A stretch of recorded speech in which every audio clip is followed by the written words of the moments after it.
That one feels more lucky. How can you tell? My horoscope said the universe would smile on me today. I'm feeling a new car. Or maybe even 25 grand. Fine, then I get to choose my fries. Wait. Give me the fries. No, the Big Mac. McDonald's Coast to Coast Monopoly is back with millions of prizes and cash just waiting for you. Get playing, Canada, and feel the thrill. While supplies last, chances of winning change as prizes are claimed. See rules at participating McDonald's restaurants in Canada or at mcdpromotion.ca. This Movember, here's to the straggly mustaches, the lopsided ones, the oddly sexy ones, the itchy, patchy, raggedy ones, the peach fuzz ones, the hey, I look good with this ones, the scruffy ones, the black, blonde, red, and gray ones, the ones grown by Dad, the ones grown for Dad. They all raise awareness, raise funds, start conversations, and save lives. Because whatever you grow will save a bro. Sign up now at Movember.com. Beware of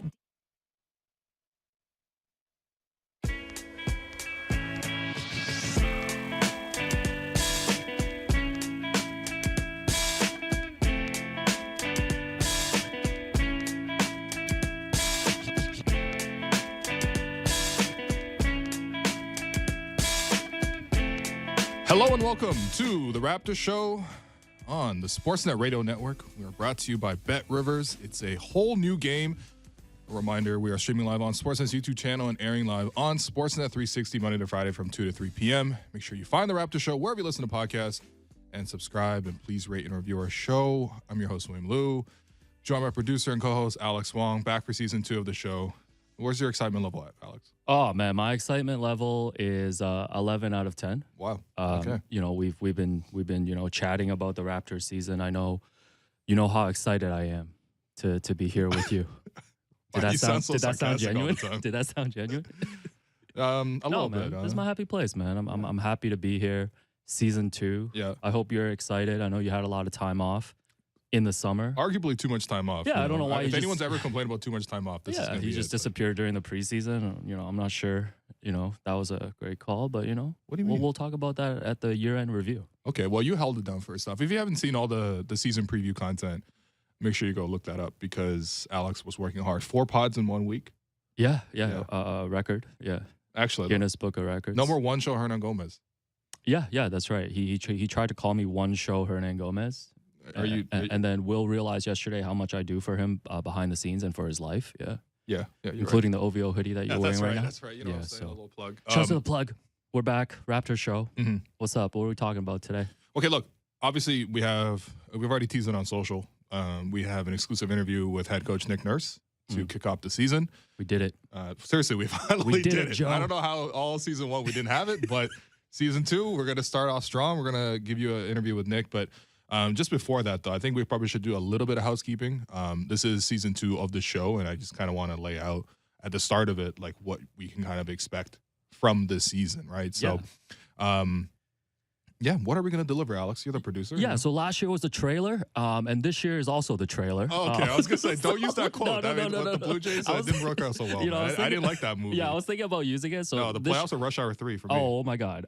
This year is still the trailer. So I think, honestly, like more of the same. But I think we are going to try to do, more different things, different interviews, have different guests on. And I think, during the season, the plan is, and shouts to the Raptors PR team, Jennifer Quinn, Josh Sue, Phil Summers, Justine Jones. This is a year where I fall in line. You're in the line, man. You're in the line, bro. Shouts to everybody, in the Raptors org. But like, we want to try to get, interviews for you. They were so kind to set up the Nick Nurse interview at practice yesterday. Yep. Going to try to get interviews with you with honestly like every single player on the roster this season. If we can kind of organize that. Obviously, they have their own schedules and different requests. But I think people like listening to you talk to the players, ask them, fate of the universe, the Martians. I ran out of time. I ran out of time with this one, Nick, on this one. Who would take the last shot? Nick would have been like me. Yeah, and shouts out to all the podcast listeners too. I know they were following along during the off season, where we filled a lot of time doing the banter pods, mixing just basketball with other things. So we're gonna try to do that as a podcast only exclusive, once a month this season. and bring in some guests as well. Yeah. What do you want from this season, man? Well, okay. Well, first off, I think that is a great goal to interview every single player. Some of them make me a little bit nervous, right? Some of them we're going to do for sure. Like, the Fred interview is going to be great. Yeah, the 2-minute interview with OG Anunoby. That's the one. 2-minute warning. With OG. I think the last time I interviewed OG, it was a 5-minute interview, and I asked him 35, maybe 40 questions. Yeah, that's ridiculous. So I think I'm going to have to, like, our usual interview is 15 minutes. That's like the standard allotment. So that's like over 100 questions. Yeah. No, that It'd interview. be like the Vogue interviews, the ones where they follow you through your house. You know Vogue? Yeah. I watch YouTube. Oh, okay. Or you can also watch the You show. still subscribe to magazines? No. Oh, okay. Yeah. Yeah, just checking. Do you? Yeah, because they're like 2 cents per issue now. Oh, okay. Not like the old days. Yeah. Anyways, back to basketball. Yeah, so the OG. This ain't the banter pod anymore. sorry. We're on TV now. Please move. Bosses are listening. Got a buzzer from Ryan Fabro.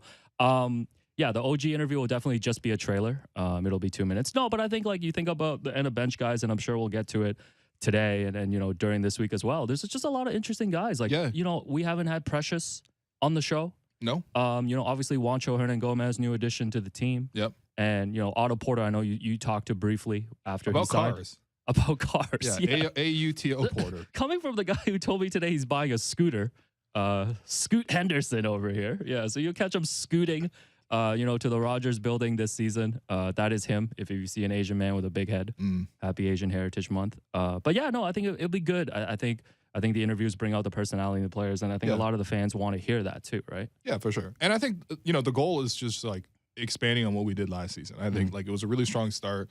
I think we got a lot of positive reception, which is really highly appreciated. I know that that's always going to be there, but I think the goal right now is sort of like, because we have so much access, because we're in such a prime position. Obviously, I'm not even trying to gas it up. Just the support network from Sportsnet is very, very strong. It gets you into a lot of places, right? And so we're trying to get you as much exclusive inside stuff as possible, and also just keeping the tone of the show. I don't think that's going to change. I think the first 6 minutes here have really illustrated how much that's not going to change. But yeah, you want to tell that rat and the ox? No, we'll save that for Friday. Oh, okay. Let's tell the rat and the ox story on Friday. Yeah. Big preview coming up on Friday. Yeah. No, but also you forgot to mention, if anybody wants to follow the show along more closely this season, we have a dedicated Twitter account now at the Raptors Show. Yeah. So for people right now listening on radio, watching on YouTube, Sportsnet 360, we'll be posting a lot of obviously the links and the clips there as well. So if you want to follow along there, make sure you follow the Raptors Show. Yeah, and that's also run by you, and not me actually. I've only posted 2 tweets on here. Yeah, and both of them are bricks. Well, because you posted a hello and welcome for no reason. Yeah, and then I posted that you turned 40. It. Happy birthday, you turned 40. By the way, I had a few people, congratulate me on my 40th, including our boss, Dan Toman. He said, welcome to the 40 club. The only club I'm trying to hit is 40-40. But I'm 38. This is the worst clarification ever. It's not even a good clarification. You know what I mean? Congrats on There's 38. really no difference. Yeah. Just round up. All right. Well, I mean, other than that, we did have a lot of time off. I think our last show was just after the start of free agency, about a weekend maybe. Yes. And so that's a long time. That was first week of July, right? Free agency. So, we did a lot of podcasts and stuff like that. But just let the listeners know who may have tuned off and things like that. What would you do this summer? Where you been at? There's a long time. Oh, right. I went to Cancun and got the novel coronavirus. Okay. And then while I was stuck at home for a week, I bought a Lego set, a Van Gogh Starry Night Lego set that I said I was going to sit down and build. Yeah. Did you build it? No, it's still sitting in my room right now. So I was gonna come over to your house and throw some tomatoes. Building Legos seems like a very therapeutic thing. Yeah. I don't know if you've ever done that before. Yeah, no, as a kid, that's my favorite toy. Was Legos. So I might just re-gift that to my nephews this Christmas. Oh, okay. So that's one off the list. Nice. Yeah, I know, did a little traveling, Montreal, New York, hung out with you a lot. We recorded 500 hours worth of pods. That's actually only 3 episodes of the Banter Pod. Yeah, been working on my new book. I'm gonna slide in some promos. When that's ready next year. And that's about it, man. How about you, man? I know you've been traveling a lot. Yeah, look, there's a lot of time off, right? I was in Italy. To be clear, by the way, I know you kept repeatedly saying I spent the whole trip on the Amalfi Coast. The Amalfi Coast, a little basic. I'm not gonna lie to you. Oh, A okay, lot of sorry. tourists, and okay. just a very even more expensive than a lot of other places. Oh, so. one star review for the No, for the I coast. just, Okay. I mean, it was fine to be there for 2 days, but other than that, Okay. Is it spicy was, meatball Joseph Cacharo going to be okay? Oh here in no, this? well, I was gonna say, my only regret is I wasn't able to make it out to Reggio Calabria, Oh, okay. where the homeland and where Cash is from, because Southern Yeah. Italy is beautiful. So I had a lot of just great, Yeah. vacations out there. You hit great up the experiences. Coliseum Hit up in the Rome? Coliseum. So what's better, man? Coliseum or Scotiabank Arena? What do you think? Yeah, I mean, I gotta go with the Believe you're- Scotiabank. I can't believe you're even debating. I don't this, think you man. can play basketball in the Coliseum. It's an outdoor venue. It's very windy. A lot of construction going on as well. Yeah. Okay. But Cool. good times, man. No, I'm glad, man. I don't even know why we're doing this fake catch up. I talked to you all summer. Yeah, you're right. Is there any more shout outs before we get to our Nick Nurse? Just shout outs to Johnson from CCYA, longtime listener. It's his birthday today. So Okay. this episode is your gift. I see on the Johnson. notes that we should be shouting out Derek and Jennifer, Oh, yes. Yes. our coworkers, Yes. who are in our literally notes, here with us. In our notes, welcome back to Derek and Jennifer. I know listeners might hear us reference them a lot. Obviously, you don't see them on the show with us, but they do so much heavy lifting behind the scenes, literally behind these walls that we're staring at. So we do really appreciate them, and we're very excited to be back, even though Derek, You gotta do better, fam. Derek apparently accused me of just like not messaging him during the summer, but like the last text was from me. So I actually think he's in the wrong on this. If the last text is from me, then that means it was on him to reply. I don't know. Me and Derek be talking all the time. Soccer. Yeah, because you guys like soccer. Heard Liverpool's in the middle of the table like my laptop right now. So All right. Well, look, I think this Yes. is good. We took the 10 minutes. We caught up on the season. We caught up on what we're going to deliver this season on the show. And you know what? Let's start strong with our interview with Nick Nurse. This took place on Sunday afternoon. The two of us went down to practice. Not a lot of reporters there on practice, I got to say. That might be one of the least attended practices. It was a Sunday. There was a marathon. And also it was a what, Sunday. Were they running in the marathon or something? But also there's 2 more practice days, okay. today, All right. tomorrow, and obviously probably a shoot around on Wednesday, which you won't be at. Should I call you out every day? Well, I was going to say, there were only 8 reporters there, maybe, and the two of us were there as part of that 8, and, we were able to sit down with Nick Nurse. So here's that interview. Okay, we're here with Raptors head coach Nick Nurse. Nick, first off, how's preseason been? How's offseason been? It seems like, your players have been very busy. I was speaking to Kem and Chris, and they kind of described it as this is like the 3rd training camp. So how's it been so far? Yeah, I mean, I think from, my standpoint, good learning summer. I always take a lot away from the Canadian national team experience from a coaching perspective and growing, learning my craft better and things like that. So even though it is time consuming, I really find it super valuable for me and the staff. We've got 4 other members of the staff that are involved as well. So that gives that some nice continuity and gives them learning and growth opportunities too. And yeah, from as far as the Chris and Kem and those guys and everybody else, it was a hard-working summer, probably as hard a working one as we've had. I liked a lot of just the commitment, I just think that the level of intensity and stuff that everybody was putting into the off season was on a special level, right? It just stood out to me a lot more this summer for whatever reason. So it's good. I think it's that's the way to do it, man. If you're going to work hard and do it at game speed and stay consistent with it. And I think the guys had a pretty good summer. Yeah.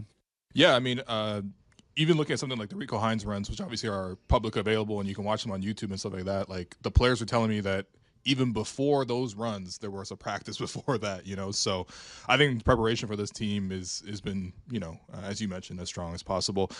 One thing actually I was looking at in the offseason, so you took a trip to Hungary, right? And I don't know if you saw this, but a lot of the training sessions that you did with the aspiring coaches in Hungary were actually posted on YouTube. And I thought those were really interesting interviews and even just training sessions that you sort of put those aspiring coaches through.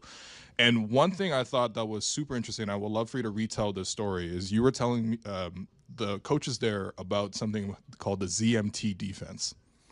So can you describe just quickly what the ZMT defense was and why you got it? It was just a kind of a made-up thing that we did. We decided we were going to we were playing the London Towers, and they had 2 guys, Steve Bucknell and Danny Lewis, who were did all the scoring and all the assisting. And I was maybe 27 years old at the time, and I knew we had to go through them to win in that league. And we decided to do was just try to take those two guys totally out of the game. We had two guys guard them man-to-man for about 3 minutes and subbed in two new fresh bodies to guard them 94 feet. We were in kind of a triangle and two.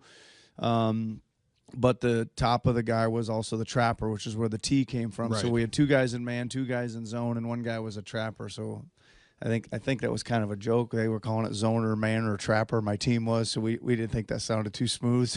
So we cut it down to ZMT. So that's where that came from. Yeah. No, it's really cool because when I heard you tell the story, I was like, this makes perfect sense. Like you were this person who's gonna come up with a ZMT defense to beat a team in London is going to be eventually one person that's going to play a box and one in the finals, right? And that's sort of been your calling card as a coach, is sort of that creativity that you've shown on the defensive end. And my curiosity is just like, how do you get the players to buy into that? Especially, at the NBA level, you probably have less of that happening. And I remember even one time pregame where I asked you, like, hey, your team's getting zoned a lot. You're usually the team doing the zoning.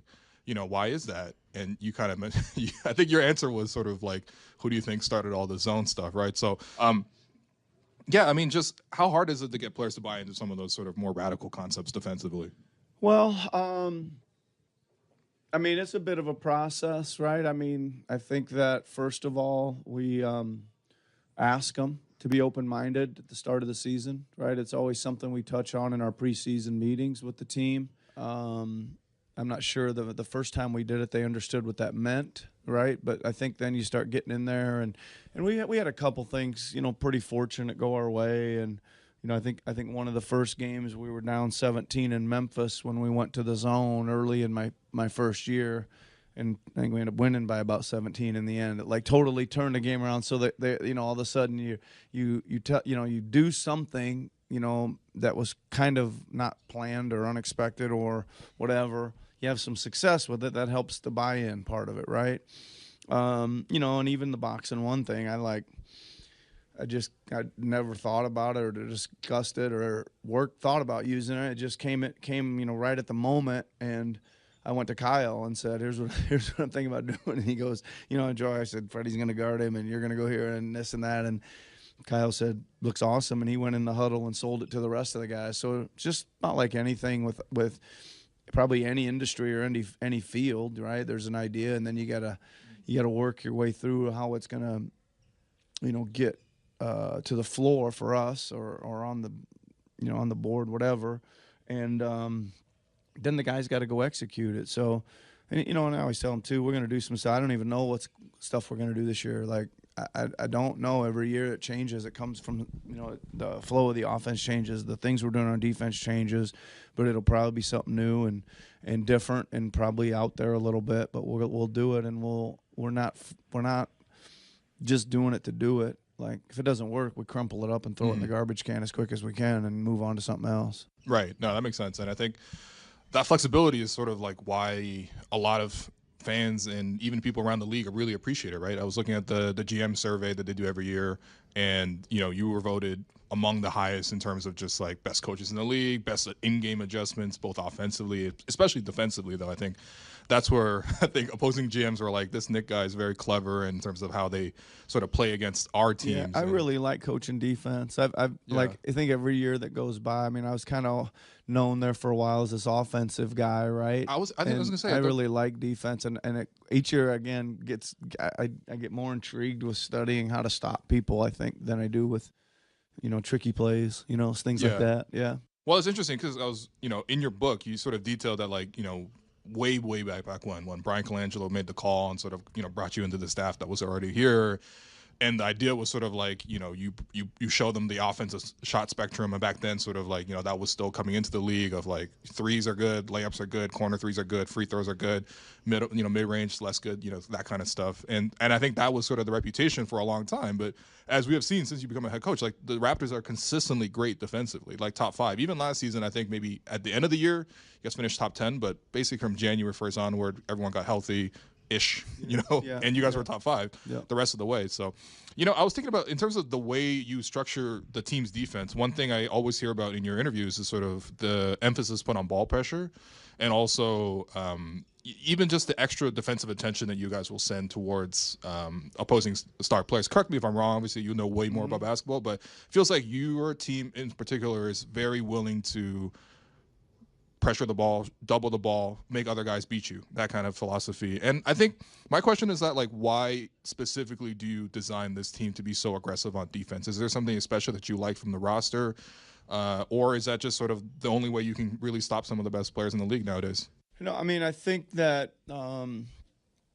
it's just what I believe in, right? Okay. I just believe that the ball needs to be pressured. If the ball is not pressured, then a lot of bad things can happen to you, right? And pressuring the ball can not only let a lot of good things happen for your defense, but it can cover up a lot of other bad stuff that's happening behind it. Right. So there's like, there's a lot to be gained from ball pressure. It's not easy to do. It's hard work. There's a lot of stuff going on. It certainly promotes a few other things when you're stretched out on the floor a little more sometimes. Got to really keep working on our technique and our keeping people in front from a technique and fundamental standpoint. And that usually grows throughout the year. Like right now, I would tell you I don't like our technique keeping the ball in front. But I know that'll I know that grows and that'll continue to get better and stuff like that. So it doesn't mean like we're gonna say, oh, well, let's back up and just give them a cushion and try to keep them in front and all this. So we refuse to do that. Like we just keep trying to teach the technique better. Well, I mean, how much of that is also in terms of playing defense to also spark your offense, right? Because one thing you notice is just like you guys are always top 3 at minimum in terms of transition points, deflections, and it's something that happens a lot. I don't know how much you follow soccer at all, but it's like pressing in soccer is such a big thing, not only defensively to win the ball back, but to win the ball high up the field so you have a great scoring chance. Is that sort of like some of the inspiration here in terms of the way you guys play? Listen, I think that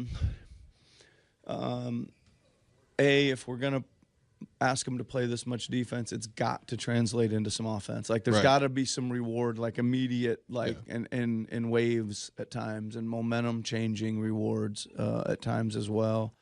Again, I think it just, it really goes back to we believe in it. We think it's the only real competitive way to play, right? Like aggressive, like we're coming at you, and that's just what we're going to do. And yeah, I'm glad it translates. It needs to translate into more transition offense, right? Always more and higher rates of finish and things like that. Yep. Well, look, on the offensive side of the ball, I think if there's any critiques at all about your coaching that I see, right, it's also just like, the half-court scoring, right? Last season, even though the team was very successful, half-court scoring wasn't necessarily the strength of the team. I'm not going to ask you specific ways in terms of how to improve the offense, but I think one thing that maybe is even hard for you to necessarily do is just the shooting on the team, right? You have a lot of new guys who are, let's say their skills are not necessarily number one in terms of shooting, right? And my question on that is just like, is that sort of a philosophy that the team has, that you guys believe that shooting is fundamentally a developable skill?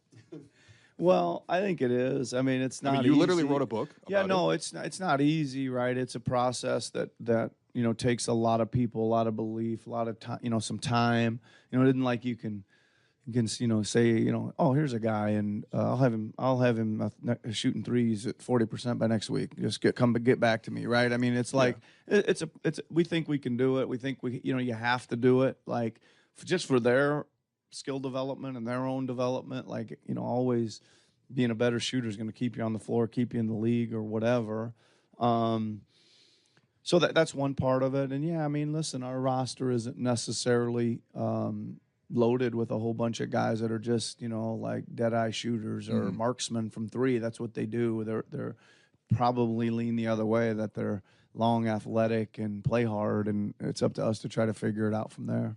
Well, I want to ask your specific role in that, right? Because, I remember one time, even last season, I was here sort of waiting along with the reporters, and I think it was Isak Bonga who was working on his form shooting, and you came over and you gave him one of your Nick Nurse pills, right? The balls that you sort of designed to sort of teach people how to shoot. So what is your specific role in sort of teaching the players and sort of upgrading their shooting technique? Yeah, I mean, listen, I almost always grab a new guy right away. You know, I usually just let them come in and do their thing and keep an eye, watch them, and then when I see that there's a change to be made, then I grab them and do it. Right. And then usually I'll do it again with one of the player development coaches, so they know what we're teaching, and then we pass that all the way through our reports and all the way through the staff and things like that.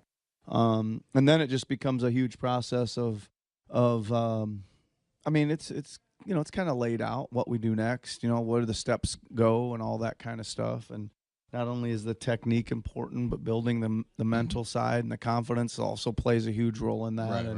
And that's it. I mean, listen, we've all worked together to design the plan. I get out there when I see something that needs to be changed. Right. The only reason I ask is because, again, like I mentioned, you literally wrote a book on this. I actually purchased that book and actually started working on it. Genuinely, I can say there were real tangible improvements. I don't think I can shoot threes yet, but free throws and mid-range and stuff like that, it really did help. And I think my question to you is just what's the biggest success story that you've sort of seen out of that in terms of from your own development, in terms of the shooting and everything like that on the team, or maybe not necessarily on the team, but I mean, that's a tough one. There, I think there's a whole bunch of them, right? Like, I'd probably say Pascal, though. Yeah. Yeah, I mean, Pascal was like, I don't know, I think he made 3 threes in college, something like 3 for 18 or 3 for 12 or something like that, right? And now he's he can shoot him out there. He's a threat. He goes through some streaks and things like that. But he was literally like day after the season ended, we said, we're going to completely redo this thing. He redid it, and he just went to work on it. Like he just literally understood, went to work, and went from, I think you would say, a total non-shooter to a pretty good shooter. And that isn't easy to do, right? So that's a good one. I mean, Norman Powell shot 25% in college. He's shooting like 40 in the league now. Like Freddie's numbers are way up. I mean, there's a whole bunch of them, I think, that made some kind of improvement. Yeah. All right. Well, listen, they're literally giving us the wrap-up signal. So, okay. Nick, I would love to talk just hoops with you for hours if you would ever allow. But I want to thank you for your time. I want to say best of luck on the season. Thanks a lot. Thank you for your time again. Thanks for having me on. Enjoyed it. Thank you. All right, that was our interview with head coach Nick Nurse at practice on Sunday. Well-attended practice, once again, I have to say. Alex, any takeaways after hearing that for the first time? Yeah, you love basketball, and so does Nick, and I think that's great. No, I think there's a lot of great insight in there, and like you mentioned, obviously I know, you talked about at the end how you could have talked for hours about it, but it's true. Like you've referenced his book. I know we joke about you referencing his book, his shooting book, several times, during this interview. Yeah, go to nicknursefoundation.org/shop. Yeah, and I know you talked about it in the offseason. I think, when you had an offseason pod with David Thorpe and just talking about the different techniques. You need to let the coach coach the team. Yeah, that's what Nick should have told you. Back. Derek Bandejo. Bandejo. Yeah, that's what they're calling him in the YouTube. But they moved you to the other side of the Iberian. Oh, God.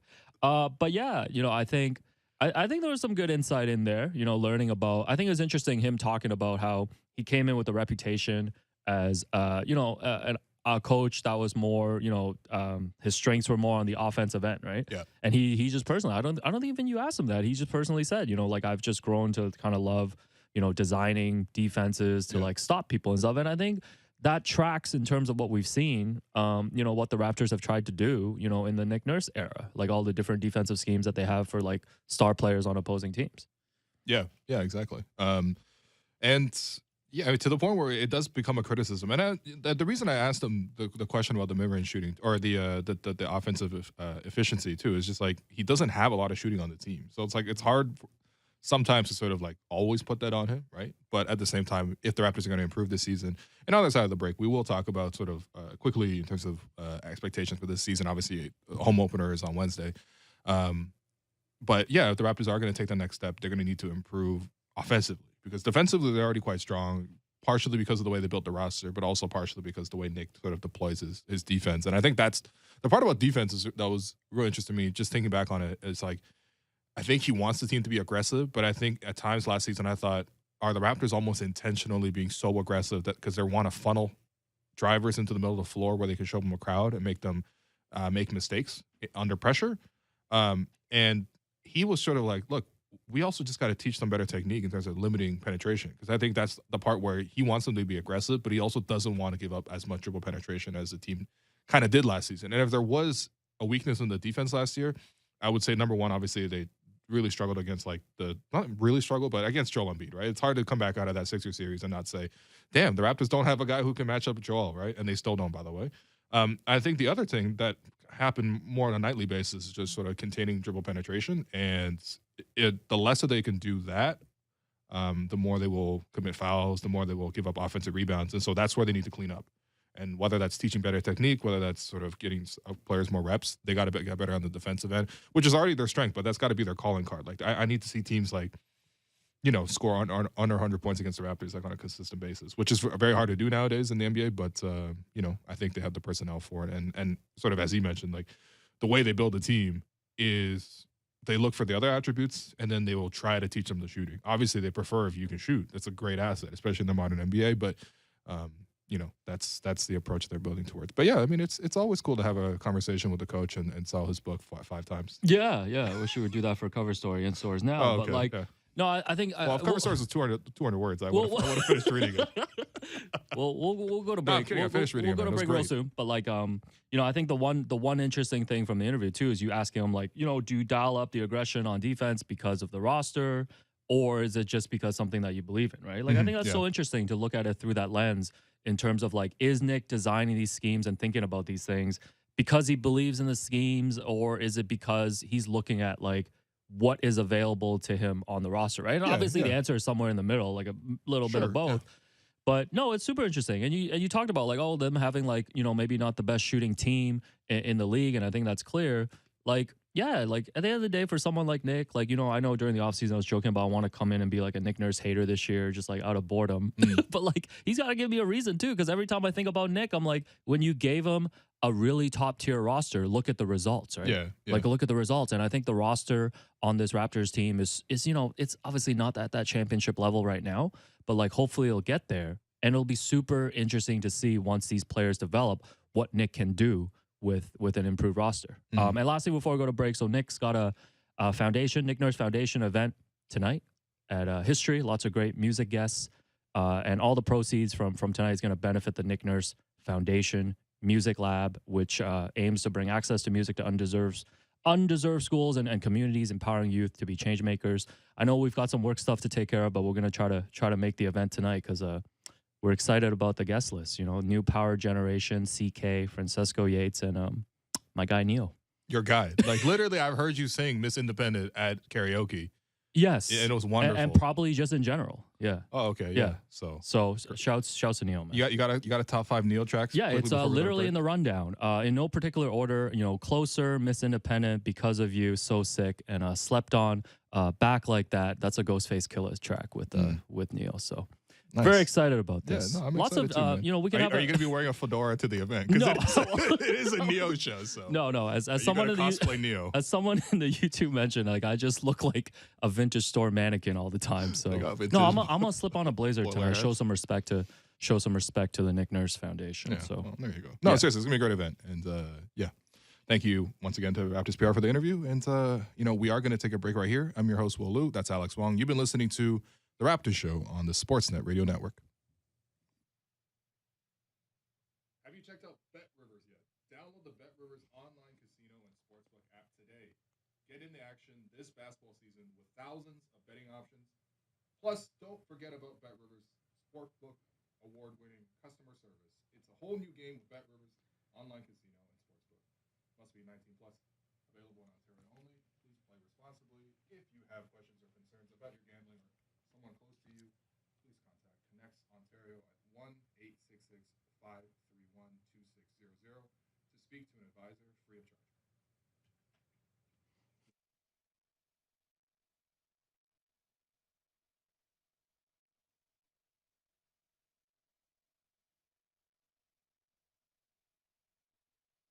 Have you checked out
Raptors Show on the Sportsnet Radio Network. I'm your host, William Liu. Continue to be joined by producer and co-host Alex Wong. So, what I want to do with the remainder of our first episode is just catch up on what the Raptors were doing. Because, we made it about ourselves in the first segment. And, I think that's a common theme of the show. Get used to it. But, this is literally the Raptors Show. And so kind of want to catch up people on, just what happened since the last time we were on air, which was basically the time of the draft. Yeah. So what's happened? Okay. All right, Alex. Catch me up. All right. So first, the draft. The Raptors take Christian Koloko, 33rd overall. Yes. The Raptors had traded down, actually, from the 20th pick. It's part of the Thad Young deal. Yeah. Christian Koloko, 7'1", fluid athlete, strong defensive attributes. Probably needs to put on some strength and refine his offensive game. Alex, I'm going to need a quick scouting report from all the Summer League and Rico Hines and preseason action that you've been diligently watching. Oh, I wish you told me this beforehand. No, I think Christian Koloko looks a lot more polished than maybe you expect from like certain second rounders. Like even just looking at him in preseason, in some of the action that he's got, like you can see a lot of the skill there. And like you mentioned, there is, I think there's going to be a long like development curve for him. And I think we would expect him to spend a lot of time with the 905. Is that correct? Yeah, well, Nick was telling Savannah. Yes, new Raptors sideline reporter. Yeah, Savannah Sportsnet. But most importantly, friend of the program. Friend of the program. Happy birthday. Happy birthday as well. 27. You remember 27. Yeah, a regular age. You remember 27. A regular age, yeah. Me too, actually. Yeah. Great time. But, yeah, I mean, Nick kind of explained it as you can either get like 10 minutes with the Raptors, which realistically for a rookie, like that's kind of how you would sort of expect it to be used, or you can get that opportunity to go down to 905 at times, right? Because the thing is, like, the 905 season doesn't perfectly overlap with the whole regular season, right? There'll be times where you're just on the regular season before the 905 starts, and then when they start, and then of course you can go down and you could choose to take your pick in terms of when you want to go down and things like that. But for the most part, like when he goes down there, he will be playing like 35 minutes. He'll be closing games. He'll be in there. And I think even small things like knowing how to play and not be in foul trouble, right? Because one of the big things is like if you're going to play a lot of minutes, you can't be in foul trouble all the time. That's one of the actual main themes that you saw with Koloko a lot was, yes, he did have a big defensive impact. Yes, I think he actually made a lot of great reads defensively, but whether it was because he was trying to make every single play or whether it was because he was a little skinny and couldn't hold his position sometimes, like he was giving up fouls. And so part of him on the 905, even beyond sort of the other skill work, is just like, can you just stay out of foul trouble? You know what I mean? Yeah. And play a whole game. So I'll flip this back on you. This is another common theme on Raptor Show when we talk about ball. Oh, this is a Draymond give and go right here. Yeah, this is a Draymond Jordan Poole situation coming soon this season. Ball. I think in terms of like expectations, because I think Raptors fans get really excited about a lot of their players, as they should. Like what expectations are you setting for Christian Koloko if you're looking like, say, like his first 2-3 years of development? Like what kind of player do you want him to like become? Yeah, I mean, I think it's really easy right now to sort of envision his role just because you can see like, okay, so defensively, he really knows his role. Even offensively, I think he knows his role, right? But I think especially defensively, you can kind of understand what you can do with him. I think the obvious answer is with these like really athletic shot blocking kind of bigs, you want to probably play a little bit of drop coverage, sort of maybe funnel some of the drivers towards them, and then obviously you give them an opportunity to make the contest. The thing with me is like Raptors don't play a lot of drop coverage. Like they don't do that. We literally just did the interview with Nick where he talked about the ball pressure and putting two on the ball and all the time and stuff like that. And I heard that. That's the nice thing about Christian is he has that fluidity and that athleticism to maybe be more than your average sort of like 7-footer who blocks shots at the basket, but kind of hangs back. Like he can also maybe switch out late on a possession, 5-6 seconds on the shot clock. Yeah, he gets on an island with a guard, but can he move his feet a little bit? I think he can. Okay. I think that's the sort of like potential that you're going to have to explore there as a coaching staff. But I think first off, he's got to show some of the more basic things. Like, can you hit free throws consistently? Can you make layups consistently? Can you stay out of foul trouble? Can we rely on you to, if we play you 10 minutes off the bench, what can you do in those 10 minutes? Are you going to compromise the game? Are you going to actually make plays? These kind of baby steps, obviously, with the rookie. Well, by the way, if you want to know more about Christian Koloko, you can check out our exclusive interview with him right after the time of the draft. Or yeah. Subscribe to the Raptor Show wherever you get your podcasts and just do a search on Christian Koloko's name. Yeah. Or do a search on any of these players' names. Honestly, like we mentioned, like the Otto Porter interviews and any of that. I know that was towards like the end of the season. Next up, I'm taking over the Draymond reins. The Raptors re-signed both of their key free agents. Chris Boucher, 3-year, $36 million deal. Yep. Chris Boucher, Our boy William. our new best friend now, dapped us up yesterday at Genuinely. practice. Told me You know, my pants were swaggy. I was so insecure. I was like, "Are you being sarcastic?" Yeah, you were wearing a bright blue pants. Corduroy, vintage polo. Once again, vintage mannequin in the building. Yeah, you're taking this personally, I know. Chelsea and vintage, we trust. We were there yesterday almost. Almost in Parkdale. Thad Young back on a 2-year, $14 million deal. And we also signed. They also signed, Otto Porter. Obviously, as we discussed. No surprises there, I guess. I think the expectation was that Chris and Thad were going to come back. There's a little maybe concern that Chris is one of the best. Like he kept coming up as like the under the radar free agents that teams can sort of go after. So there was maybe a little hesitation in terms of whether he will come back or not. But to be honest, I think he was very clear he wanted to be here. This is sort of where he's launched his career. Mm-hmm. He's launched his foundation. Yes, the Slim Duck Foundation. Yep. Congrats to Chris on that. And so, yeah, I mean, I think he has built something really nice here. I think he's carved out a nice role. I think what the 3 signings here all really do between Chris, Thad, and Otto just really reinforces the Raptors bench. I think the Raptors' second unit last season was one of the big concerns. Mm-hmm. Especially, early in the season, they had a lot of concerns. They were just trying to, survive, I think, for the most part, not get too far under 500, try to find a way to play, things like that. But I think as the season went on, when they sort of started to catch their footing, maybe late December, early January, a lot of that was they were just playing like 7 guys in the rotation. They beat Milwaukee playing like that. They beat Miami playing like that.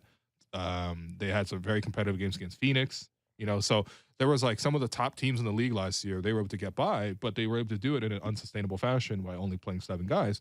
Thing is, I don't blame Nick at all because A, his job is to win games, and B, there were no other guys on the roster where you were like, oh, should we, reach down for Svi? Should we reach down to Utah? Should we reach down to, whoever was on that bench and last year? And between the injuries and stuff like that, they were just too thin. I think that's a much improved area of the team. I think Thad, not going to give that cliche of like, well, he's like a new addition because we got him at the trade deadline. But genuinely, I love that. Genuinely, when you watch that, like he brings a stability to the second unit. Yes. He's a secondary ball handler. He's able to sort of just like plug in where you need to. He brings a lot of stability to the second unit, which I think is always very important to me because the last thing I want when my bench comes in is to just give up 5, 6, 7 points in a row and give up the momentum, give up the lead, force the starters to come back in early. Thad's a responsible guy. He's just going to come in and just set the tone for the team. Chris already found his role last year. That's why he got this contract, and he's going to continue on that role. And then Otto Porter is just, the only issue with him is he's injury prone. Like, literally, he's out right now. We were down at practice. He was getting extra shots up. By the way, the Raptors have a new shot tracking system. Yes. It's very futuristic when you go down to OVO these days. When you go in, and all you hear in the background is just 44, 45. Yeah. There's like a 46. speaker that's telling the numbers as the players are shooting. Right? Yeah, and then there's like at the very back of the gym, so there's like 2 full courts. At the very back wall of the gym, they have like a gigantic jumbotron on the wall. And what the jumbotron is showing is the NOAA Analytics shooting system, which, by the way, I really want to get someone to talk about that. Yeah, I'm working on it already, man. All right, so yeah, there you go. That's why we re-signed you too, by the way. That's a key other key re-signing. That's why you'll be here by yourself tomorrow. Okay, but but seriously, like when you see the system, like it'll literally tell you like, did you have the perfect arc? Did you have the perfect depth? Did you have the perfect release? Right? That feels like a lot of information. It seems like I would never want this while I'm shooting because it's gonna just say it's a brick every single time. But the lady voice on the speaker will literally say brick. So yo, just stop. Like, just go home, man. Play a different sport. Just dribble. No, ping pong's right there. No, I think it's cool. I think obviously the sports in general, not just basketball, is moving in that direction, right? And the Raptors, I think, have always been very mindful of that, of incorporating analytics. Yeah. But you didn't even mention the best part about that screen is in the middle in giant red letters. It says win. Oh, yeah. It just says win. Well, I mean, to be honest, it really does show other things like scouting reports. But obviously, when they let the reporters in, they just put win. Yes, it just says win. Do you think Masai should copyright the word win? Because I feel like it's getting to that point. He does say it a lot. But you know what? That's the whole goal. Like, literally, why else were we tuning in other than seeing them win? But he's Scotty Win, man. My whole point, man, that's pretty good. First show back. My whole point with that is just, Otto was getting up extra shots after practice. So I think he might be a little bit closer to returning than like something more long term. But he was just getting warm-up shots and like, it was saying his shot was good every single time. I mean, like you could see it going in. Damn, you were listening at all? Oh man. No, when I go to practice, I see and report everything. I'm No, that's amazing. that's what I Well, do. we talked to a friend of the program, Mr. Soju, Andy Liu, about Otto Porter as well. And he even mentioned, too, last year the Warriors were managing his minutes, like, during the regular season, right? Yeah. So you could see a similar situation like that this season. Next up, oh, man, we're doing this still. The Raptors flirted with Kevin Durant, but weren't really serious. Yeah. Was anyone around the league really that serious? I'm pretty sure that neither Scotty or Pascal even got brought up. Okay. So No, I believe that. that's not that serious at that point, you know? Yeah. So not not nothing saying to I got add there. insider information, but No, it's fine. If this is just Yeah. I'm convinced of Just that. intuition. But nothing to add to the Kevin Durant discussion, right? I think it's been talked to death. Yeah. Yeah. Yeah. Okay. Yeah.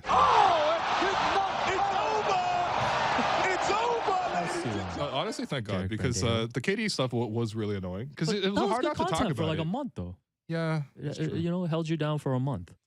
How come you didn't when you resigned? How come you didn't put out a press release the way KD did? Yeah, because nobody really cared. Fair enough. There was zero buzz about that. I was on the Banter Pod. Oh yeah, that's right. Yeah.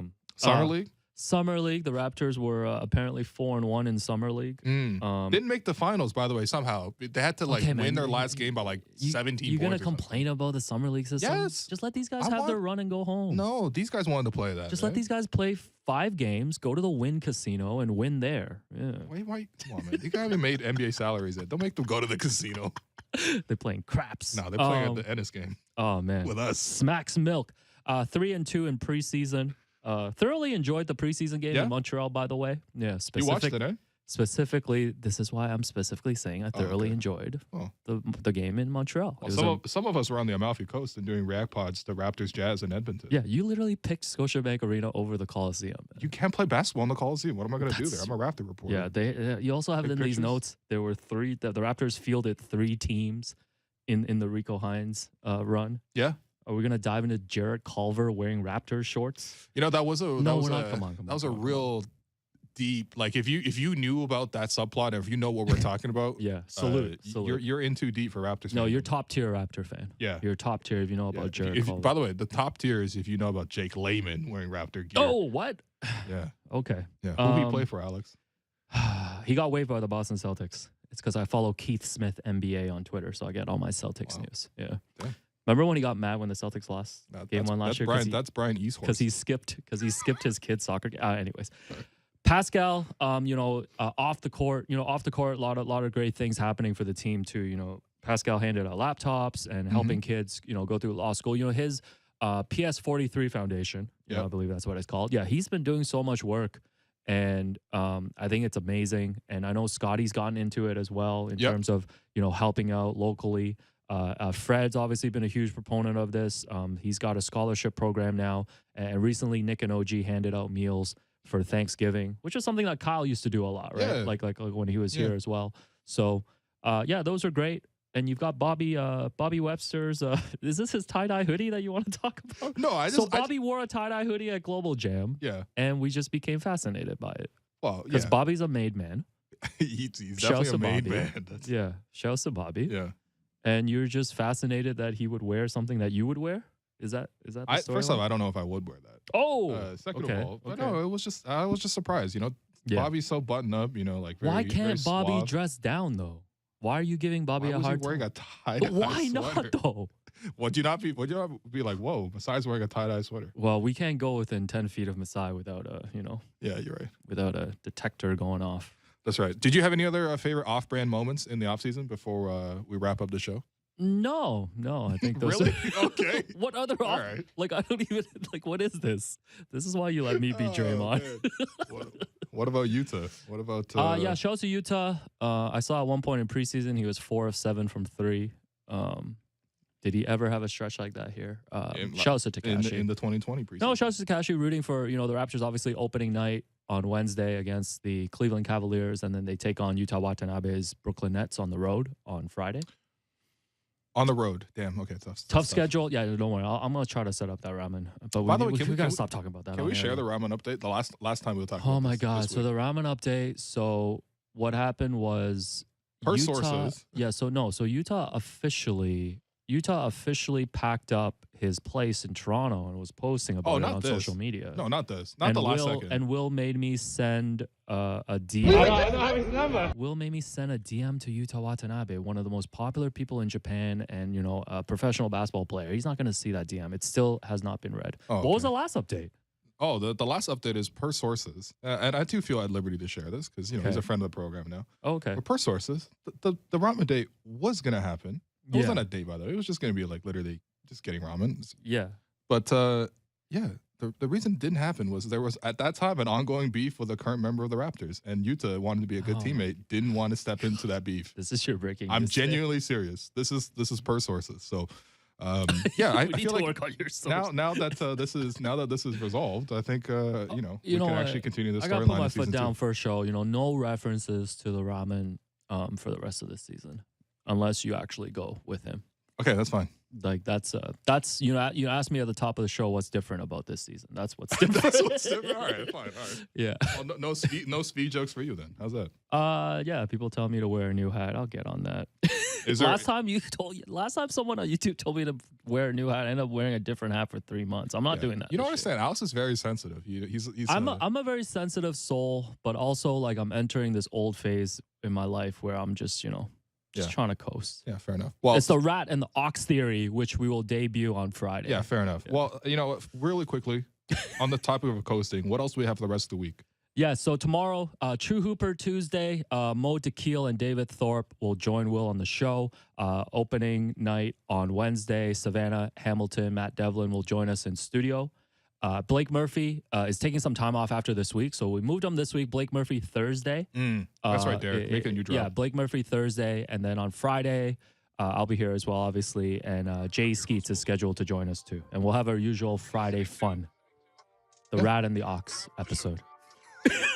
I can't believe I hyped that four times. That does it for us today. Welcome back. Well, welcome back, seriously. I'm your host, Will Lou, and you're listening to The Raptors Show on the Sportsnet Radio Network. We are brought to you by Bet Rivers. It's a whole new game. Make sure you find The Raptors Show wherever you listen to podcasts and subscribe, and please rate and review our show. A reminder, we're streaming live on Sportsnet's YouTube channel and airing live on Sportsnet 360 Monday to Friday from 2 to 3 p.m. Thanks again to my producer and co-host, Alex Wong, our board producer, Derek Brandale, and Jennifer Olnick, helping out with the YouTube stream. We'll talk to you tomorrow.